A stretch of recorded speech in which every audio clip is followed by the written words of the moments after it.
참 예수님, 오늘은 5월 9일 부활 제5주간 화요일입니다. 예수님께서 내 평화를 너희에게 주노라 하신 마지막 강복에 대해서 강론하겠습니다. 오늘 복음에서 예수님께서는 임박한 순환과 죽음을 앞두고 당신의 평화를 제자들에게 남겨주셨습니다. 그분이 제자들에게 내려주신 선물이자 마지막 강복이었습니다. 또한 독서에서는 피시디아의 안티오키아에서 첫 복음 선포를 행하여 커다란 성과와 호응을 얻은 바오로 일행을 시기한 바리사이파 유다인들이 리스트라까지 쫓아와서 돌을 던지는 바람에 죽을 뻔한 위기를 겪은 일을 전해주었습니다. 그러니까 독서와 복음의 상황이 모두 그리스도 신앙이 유다교에 의해 박해를 받고 있는 형편을 보도한 것입니다. 생명과 평화를 염원하는 우리가 듣게 된 하나님의 말씀이 이러합니다. 그런데 이 말씀에 하나님의 영이 서려 있습니다. 이 대목에서 우리는 하나님의 영에 관한 일반적인 이치를 하나 생각해 보고자 합니다. 인간 생명은 몸과 마음과 혼으로 이루어져 있어서 하나님께로부터 오는 영을 받아야만 온전한 영혼으로 생기를 얻을 수 있습니다. 영혼이 살아있어야 마음도 몸도 건강해질 수 있습니다. 이는 개인에게 해당되는 현실일 뿐만 아니라 공동체와 집단, 더 나아가서는 민족에게도 어김없이 해당되는 인간 현실입니다. 생명의 차원에서 보자면 영과 소통되어야 할 사람들의 혼이 세속화된 문화에 의해서 방해를 받기도 하고 심지어 박해를 받기도 합니다. 오늘날 현대사회에 만연하고 있는 물질 만능 문화도 그렇지만 생명과 성과 가정의 기존 질서에 도전하는 반생명적 문화가 모두 하나님의 선물인 생명에 대한 소극적이거나 적극적인 박해입니다. 또한 평화의 차원에서 보더라도 안중근 토마스가 동양 평화로 되는 화두를 자기 목숨을 바치면서까지 온 결의에게 제시한 이래 우리 결의는 이 평화를 단 한치도 실현하지 못한 채 해묵은 냉전 구도 속에 휘말려 왔습니다. 그제나 지금이나 대륙 세력과 해양 세력의 틈 바구니에 끼어서 친중이냐 친미냐 혹은 친일이냐 종북이냐 또는 한미일 연합체제 노선이냐 민족화의 노선이냐 하는 고질적 갈등에 휘말린 채 평화의 꿈을 상실해 왔고 복음화 과업에 대해서는 아예 상상조차하지 못하는 지경에 놓여 있습니다. 대한민국의 정권이 보수와 진보 사이에서 교체될 때마다 되풀이되고 있는 이러한 상황이 우리 민족혼이 생명과 함께 역시 하나님의 선물인 평화에 관한 하나님의 영을 받지 못하고 있는 안타까운 처지를 여실히 보여주는 시대의 징표입니다. 하지만 우리 민족은 한반도와 그 주변에 자리 잡은 지난 반만년 세월 동안 대륙을 호령했고 바다를 주름 잡아 왔었습니다.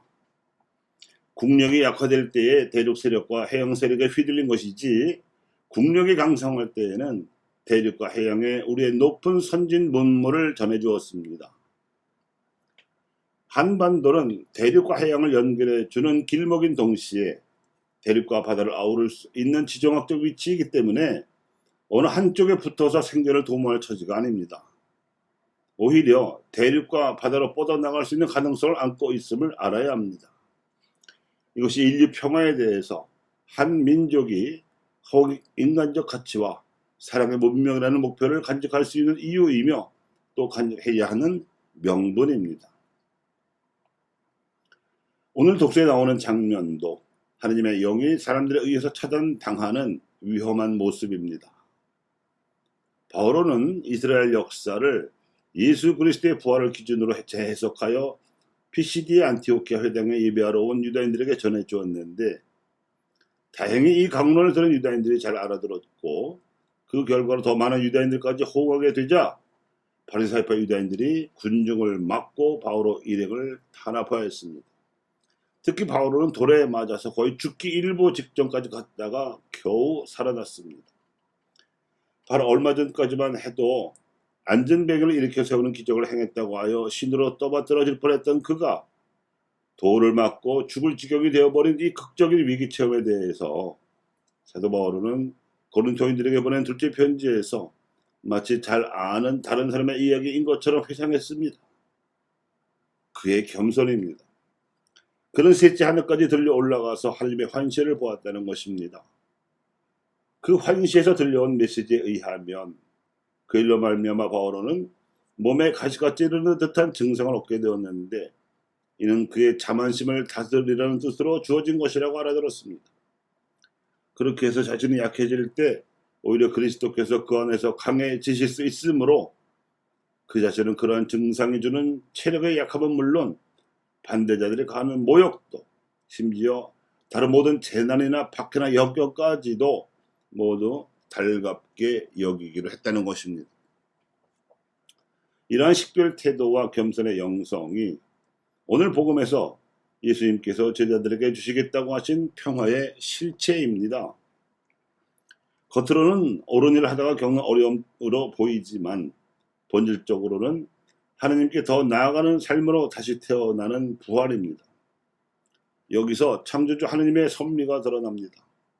인간의 위대함과 하나님을 닮아가는 과정은 박해를 받으면서도 악에 맞서고 그 박해로 고난을 받으면서도 피하지 않고 도리어 그 원인이 되었던 옳은 일과 생명의 길을 걸어가는 일을 그치지 않는 데 있습니다.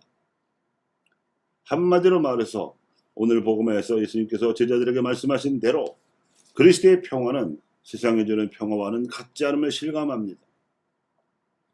우리가 예수님께서 주신 그리스도의 평화를 받기 위해서는 우리가 먼저 생명의 문화와 사랑의 문명을 일으켜야 합니다. 개인적으로든 민족적으로든 그렇습니다. 이것이 진리입니다. 그러니 교우 여러분, 하나님의 영을 받으시기 바랍니다. 생명과 평화를 위해서 신앙인 개인들은 물론 교회 전체가 하나님의 영을 받아야 합니다.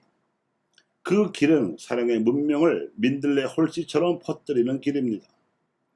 이를 위해서 보편 교회를 대변하는 교황청의 목소리, 특히 한국까지 찾아와서 전해주신 두 교황님의 외침에 귀를 기울여야 합니다. 그 외침이란 우리가 그토록 염원에 맞지 않는 한반도의 평화와 민족의 화해 및 통일은 우리 민족이 먼저 하나님께서 의롭게 여기시는 더 큰 뜻을 위해 우리 자신의 노력을 봉헌할 때에 덤으로 주어질 선물이라는 메시지였습니다. 또한 더 커다란 뜻이란 사랑의 문명이요 아시아 복음화이며 우리가 봉헌해야 할 희생이란 생명의 문화와 이를 위한 교회 쇄신입니다. 영혼이 죽어버린 사람처럼 살지 마시고 영혼이 깨어나 부활한 신앙인으로 살아가십시오. 예수님께서 주시는 평화를 축복으로 누리게 될 것입니다.